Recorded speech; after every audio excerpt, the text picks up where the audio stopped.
அன்புள்ள சகோதரர்களே, பெரியவர்களே, உண்மையிலேயே நம்முடைய வயசு காலம் போய்கிட்டே இருக்குது. அல்லாஹ் சுப்ஹானஹு வ தஆலா இந்த உலகத்துல எவ்வளோ இன்னும் நம்ம வாழ வைக்க போறான்றது யாருக்கும் தெரியாது, இல்லையா? யாருக்கும் தெரியாது, அல்லாஹ்க்கு தான் தெரியும். எங்க மூத்தா போறோன்றதும் தெரியாது. ஊர்லையா, இங்கேயா, விளங்கிச்சா இல்லையா? ஒமா ததிரி நஃப்ஸும் பிஅய்யி அர்தின் தமூத், எந்த இடத்துல நீங்க மரணிப்பீங்கன்னு உங்களுக்கே தெரியாதுன்னு நல்லா சொல்றோம். அதனால நம்ம மௌத்துக்கு தயாரா இருக்கிறோம், அதான் ரொம்ப முக்கியமானது. நம்ம அதை மட்டும் மறந்துடுறோம், பாக்கி எல்லாத்தையும் செஞ்சுட்டு இருக்கிறோம், சிந்திக்கிறோம். மௌத்து வந்து எப்போ வரும்னு சொல்ல தெரியாது. சுப்ஹானல்லாஹ், வெளிநாடுகளில் அதில் தாயிபு, ரியாது, தம்மாம், பல செய்திகளை இன்னைக்கு குரூப்ல பார்த்துக்கிட்டே இருக்கிறோம். ஆச்சரியமா இருக்கு. ஒண்ணுமே இல்லை, ஒரு நோய் நொடி இல்லை, சின்ன வயசு. திடீர்டாப்புல பார்த்தோன்னா ஆளு ரூம்ல இருந்து மௌத்து, நைட்டு தூங்குனதோட மௌத்து, தெரியல என்ன நடக்குது தெரியல. இப்படியான ஒரு நிலை நம்ம வந்து சிந்திக்கிறோம். ஆனா நம்மள அந்த இடத்துல வச்சு சிந்திக்க மாட்டேங்கிறோம். அதான் வந்து ரொம்ப முக்கியமா நம்ம சிந்திக்கணும். மௌத்து வந்து எப்போ வேண்டாலும் வரலாம். அதுக்கு நம்ம என்ன செய்யணும்? தயார் நிலையில இருக்கணும். மௌத்து வந்துருச்சுன்னா யாரும் என்ன செய்ய முடியாது, தப்பிக்க முடியாது. உதாரணமா சொல்வதா இருந்தா, இமாம் அல் ஹசனுல் பஸரி ரஹிமஹுல்லா, பெரிய தாபிஈ, அவங்க சஹாபாக்கள் 100 சஹாபாக்களை கண்ணால கண்டிருக்கிறாங்க. அப்படியான ஒரு சிறந்த அறிஞர் தான் ஹசனுல் பஸரி ரஹிமஹுல்லா. அவங்க வந்து மக்களுக்கு சிந்தனையை தூண்டி பேசுவாங்க. ஒரு தடவை மக்களோட இருக்கும்போது ஒரு ஜனாசா கிராஸ் ஆகி போகுது. ஒரு ஜனாசா அப்படி போய்கிட்டே இருக்கு. இப்ப மக்கள்கிட்ட கேட்கிறாங்க, தோழர்களே, இப்ப அந்த ஜனாசா ஒண்ணு போகுது இல்ல, அல்லாஹு தாலா ஒரு பேச்சுக்கு அந்த ஜனாசாவுல இருக்கிறவருக்கு உயிரை திருப்பி கொடுத்தான்னு வைங்கள, என்ன நடக்கும் அப்படின்னு கேட்கிறாங்க. சும்மா நம்ம கேட்போம், என்னது நடக்கும்? ஒரு பேச்சுக்கு அப்படி நடந்தா அவருக்கு எப்படி இருக்கும்? உயிர் போய் திரும்ப வந்தா எப்படி இருக்கும்? என்னது, என்ன நடக்கும் சொல்லுங்களேன், சும்மா சொல்லுங்களேன், சிந்தனை தானே. பயமா இருக்குமா? எப்படி? Very good. அதெல்லாம் நம்ம மிஸ் பண்ணிட்டோமே, நிறைய செய்யாதெல்லாம் செய்ய ஆரம்பிச்சிருவார், அழகுதா இல்லையா? இப்படின்னு ஒரு அளவு கருத்து சொல்றாங்க. அப்போ ஹசன் பஸரி இமாம் கேட்கிறாங்க ரஹிமஹுல்லா, நீங்க சொல்ற மாதிரி அப்படி நடக்குமா? அவருக்கு உயிரை திருப்பி வருமா அப்படி கேட்கிறாங்க. இல்ல, வராது சொல்றாங்க. ஆனா உங்களுக்கு அல்லாஹ் அந்த வாய்ப்பை இப்ப தந்திருக்கிறான். நீங்க இப்ப உயிரோட இருக்கிறீங்க. அவர் என்னதெல்லாம் அவர் நீங்க நினைச்சீங்களோ, அவர் நினைப்பாரோ, அதெல்லாம் நீங்க செய்யலாம் இப்போ. அதனால அதை நீங்க பயன்படுத்திக்கங்க. அப்ப நம்ம என்ன நினைக்கிறோம்டா, அல்லாஹ் நம்மளை வந்து வாழ வச்சிருக்கிறான்டா, இது ஒரு வாய்ப்பு, சந்தர்ப்பம், அல்லாஹ் போட்ட பிச்சை, உயிரோட இருக்கிறோம்டா. அதனாலதான் ரசூலுல்லாஹி ஸல்லல்லாஹு அலைஹி வஸல்லம் சொல்றாங்க, நைட்ல தூங்கும் போது என்ன துஆ ஓதிட்டு தூங்கணும்? அல்லாஹும்ம பிஸ்மிக்க அமூத்து வஹ்யா.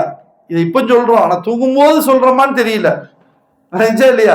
அப்ப என்ன சொல்றோம்? சொல்லிட்டு தூங்குறோம், யா அல்லாஹ் உன்னுடைய பேரை கொண்டு அமூத்து. என்ன அர்த்தம்? என்ன அர்த்தங்க? நான் தூங்க போறேனா? அமூத்துனா என்ன அர்த்தம்? நான் மூத்தா போறேன். நீ உன்னுடைய பேரை கொண்டு எனக்கு திரும்ப உயிர் பிச்சை போட்டு தந்தா, நான் உன்னுடைய பேரால திரும்ப என்ன செய்வேன்? உயிர் வாழ்வேன், எந்திரிப்பேன். இதை சொல்லிட்டு தான் நம்ம தூங்கணும்னு ரசூலுல்லாஹி ஸல்லல்லாஹு அலைஹி வஸல்லம் கட்டு தந்திருக்காங்க. மூத்து சிந்தனை எப்படி நமக்கு இருக்கணும்ன்றத சொல்லி தர்றாங்க. இப்படி நம்ம சிந்திக்கிறோமா? அப்படி ஓதும் போது இப்படி நினைக்கிறோமா? இல்ல. சரி, காலையில எந்திரிக்கிறோம்ல, காலையில எந்திரிக்கிறது பெரும்பாலும் நம்ம வந்து ஃபஜ்ர் தொழுகைக்காக எந்திரிக்கிறோமான்றது டவுட் தான். அதுல இப்ப உள்ள காலத்துல ஃபஜ்ர் ரொம்ப சீக்கிரம் வந்துடும். இப்ப நம்ம எந்திரிக்கிறதுல டியூட்டியை கனெக்ட் பண்ணி தான் பெரும்பாலும். ஒரு சிலர் நல்ல மாஷா அல்லாஹ் கரெக்டா தொழுகையாளியில் இருக்கிறாங்க. ஆனா பெரும்பாலும் பாத்தீங்கன்னா டியூட்டி டைம் 7 மணின்னு சொன்னா 6 மணிக்கு எந்திரிக்கணும், குளிக்கணும், ஃப்ரெஷ் ஆகணும், டியூட்டிக்கு டிப்டாப்பா போகணும், இல்லையா? ஃபஜ்ர் தொழுகை அதெல்லாம் ஒண்ணும் இல்லை, முடிஞ்சு போச்சு. ஆனா நம்ம காலையில எந்திரிக்கும் போதும் ஒரு துஆவை ரசூலுல்லாஹி ஸல்லல்லாஹு அலைஹி வஸல்லம் சொல்ல சொன்னாங்க. என்ன துஆ? அல்ஹம்துலில்லாஹி அல்லதி அஹ்யானா பஅதமா அமாதனா வ இலைஹின் நுஷூர். யா அல்லாஹ், எங்களுக்கு மௌத்தாக்குனதுக்கு பிறகு திரும்ப உயிரை கொடுத்து எழுப்புனியே, உனக்கே எல்லா புகழும், உன் பக்கம் தான் மீட்சி இருக்குது அப்படின்னு காலில் எந்திரிக்கும் போது, அப்பா உயிரை தந்துட்டிய, அதனால நான் நன்றி செலுத்துறேன், அல்ஹம்துலில்லாஹ்னு சொல்றேன் அப்படின்னு சொல்லணும்ன்ற ரசூலுல்லாஹி கட்டுத்தர்றான். அப்ப தூங்கும் போதும் மௌத்து சிந்தனை, தூங்கி முழிச்ச பிறகு உயிர் வந்துருச்சே அப்படின்னு அந்த சிந்தனை என்ன செய்யணும், இருக்கணும்ன்றத ரசூலுல்லாஹி கற்றுத்தர்றாங்க. நாம எப்படி இருக்கிறோம் சொல்லுங்க? மலக்குல் மௌத், உயிரை கைப்பற்றக்கூடிய மலக்குல் மௌத்து ஒரு பேச்சுக்கு 2 மணிக்கு வர்றாங்க, நம்ம ரெடியா இருக்கணும் அப்படின்னு ஒரு தகவல், ஒரு அறிவிப்பு வந்துச்சுன்னு சொன்னா நம்ம எப்படி இருப்போம்? ரெடியா இருக்கிறோமா? நான் ரெடியா இருக்கிறேனா? ரைட், எனி டைம் என்ன கைப்பற்றலாம், உயிரை ரெடி, கபருக்கு போறதுக்கு ரெடி, அல்லாட்ட பதில் சொல்றதுக்கு ரெடி அப்படின்னு நானும் நீங்களும் இருக்கிறோமா? இதை நம்ம சிந்திச்சு பார்க்கணும். இருக்கலண்டா அப்ப நம்மகிட்ட நிறைய பிரச்சனை இருக்குன்னு அர்த்தம். உண்மைதானே? அப்ப அடிப்படையானது தொழுகை இல்லை. தொழுகை இல்லைன்னா சகோதரர்களே தவறா நினைக்காதீங்க, தொழுகை மட்டும் இல்லைன்னு வைங்களேன், நம்முடைய வாழ்க்கையில எந்த முன்னேற்றமும் இருக்காது. நம்ம சம்பாதிக்கிற சம்பாத்தியம் இருக்குது இல்ல, அது என்னமோ அது வேற மாதிரியும், தொழுகிறது தான் இபாதத்து மாதிரி வணக்கமான்னு நினைக்கிறோம். அப்படி இல்லை, நம்ம சம்பாதிக்கிற சம்பாத்தியமும் இபாதத், அது ஒரு வணக்கம். நம்ம இன்னொருத்தருக்கு நம்ம உடன்படிக்கை எடுத்துட்டு வந்திருக்கிறோம், கான்ட்ராக்ட் போட்டு வந்திருக்கிறோம். இந்த கான்ட்ராக்ட் நம்ம அல்லாட்ட பதில் சொல்லணும், வேலை செய்யறதும் சரியா செய்யணும். அங்க நம்ம என்ன வழங்கப்பட்டுச்சோ அந்த பொறுப்பை நம்ம சரியா செய்யணும். இங்க நம்ம பிரச்சனை பண்ணா அல்லாஹ் நாளைக்கு பிடிப்பான். அதுவும் இபாதத் தான், அதுவும் வணக்கம் தான். சோ அந்த இதை நம்ம எப்படி இருக்கிறோம்? அதனால அடிப்படையான விஷயம் தொழுகை.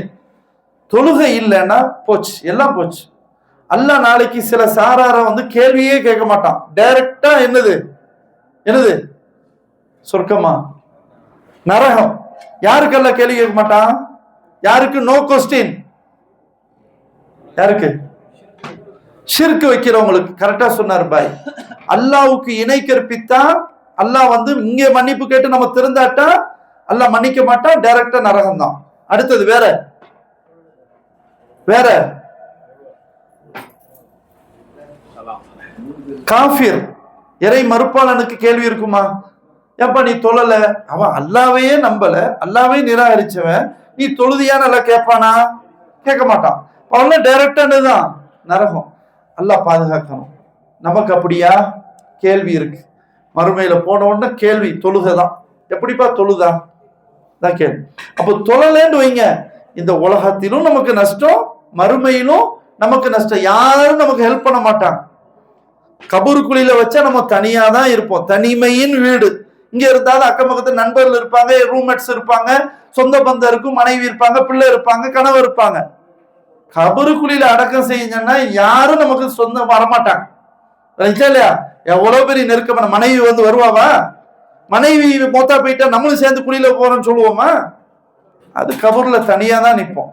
அப்ப அதனால நம்ம என்ன தயா செஞ்சு வச்சுக்கிறோம்? சம்பாதிக்கிறதுல நம்ம எல்லாரும் சிறப்பா சிந்திக்கிறோம், ஃபியூச்சர் லைஃப சிந்திக்கிறோம், பொருளாதார லெவலை சிந்திக்கிறோம், குடும்பத்தை பார்க்கிறோம், நம்முடைய வீடை பார்க்கிறோம், பிள்ளைகளுடைய எதிர்காலத்தை பார்க்கிறோம்.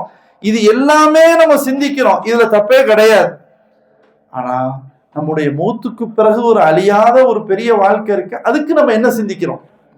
திடீர்னு எல்லாம் உயிரை எடுத்துட்டான், முடிஞ்சு போச்சு நம்முடைய லைஃப், அதுக்கு பிறகுள்ள வாழ்க்கை என்ன இருக்கு, அதுக்கு நான் என்ன ரெடியா இருக்கிறேன், இதை நம்ம சிந்திக்கணும்.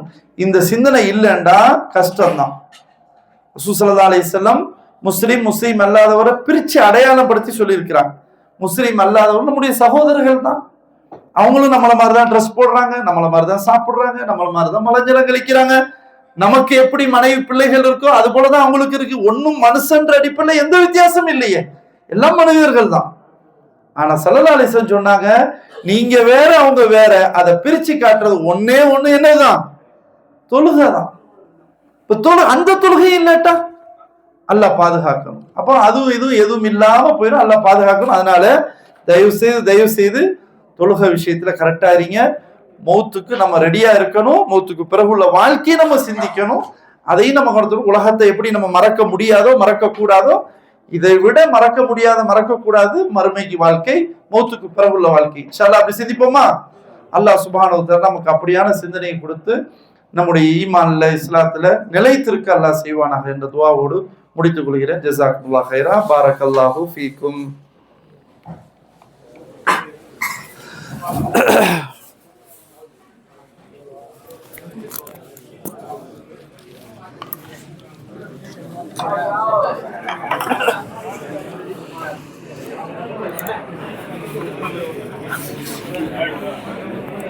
என்ன செய்ய? வயிறு